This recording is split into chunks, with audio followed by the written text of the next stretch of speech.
Communication Basics.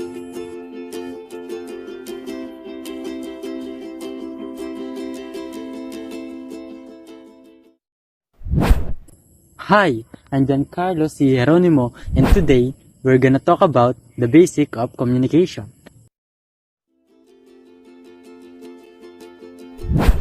So now we should know the basic, and in the end, we can effectively communicate to others.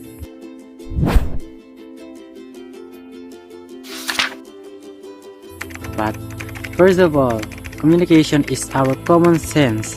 Without it, we're not alive by now.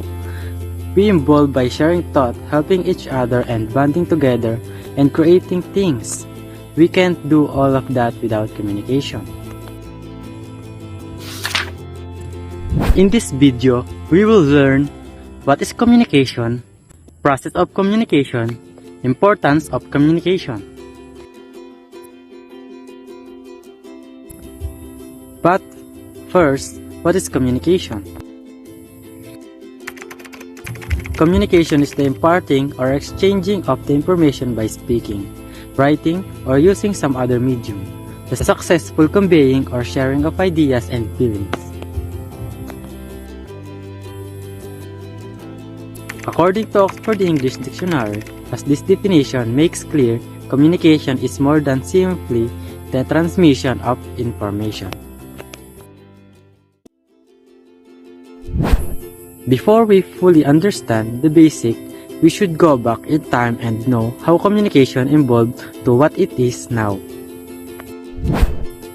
Back since the origin of speech circa on 100,000 BCE, there are evidence and traces of old human civilization using cave painting, drawing, and even symbol as a form of communication there. As far as we know, the oldest symbol created for communication were cave paintings, a form of rock art dating to the Upper Paleolithic age. Time passed from 100,000 BCE to 1848, we effectively established a form of communication that is more effective and reliable than older ones. Starting from cave paintings, smoke signal, symbols, carrier pigeons, we make our way to telegraph.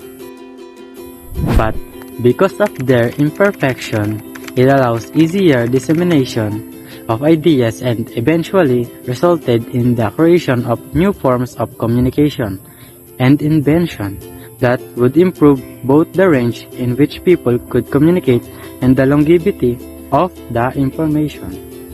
This era of communication and technologies start from the creation of basic phones in 1849. In this way of communication, it's now possible to speak with anybody from any corner of the world, making it easier to form a community inside a workplace, creating effective communication towards each other. Now that we can easily connect to anyone, the problem is how we can engage them. The answer is to communicate effectively. Effective communication combines a set of skills including nonverbal communication, engaged listening, managing stress in the moment, the ability to communicate assertively, and the capacity to recognize and understand your own emotion and those of the person you're communicating with. Imagine a company or workplace without a communication. The lack of communication between employees or workers when employees express concern over an issue they see in the workplace, but the manager doesn't ask them to explain the problem in greater detail or look into the issue, the problem may go unchecked and the employees will likely feel that their input does not matter.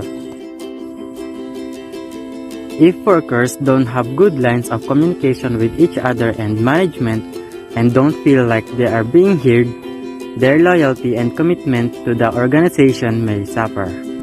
This can lead to a higher turnover rate, poor customer service, lower shareholder return, lower employee productivity, and even increase of incidents of injury due to a unreported damage and lack of safety measures in a workplace, etc. A cohesive, open culture can't exist if there is lack of trust.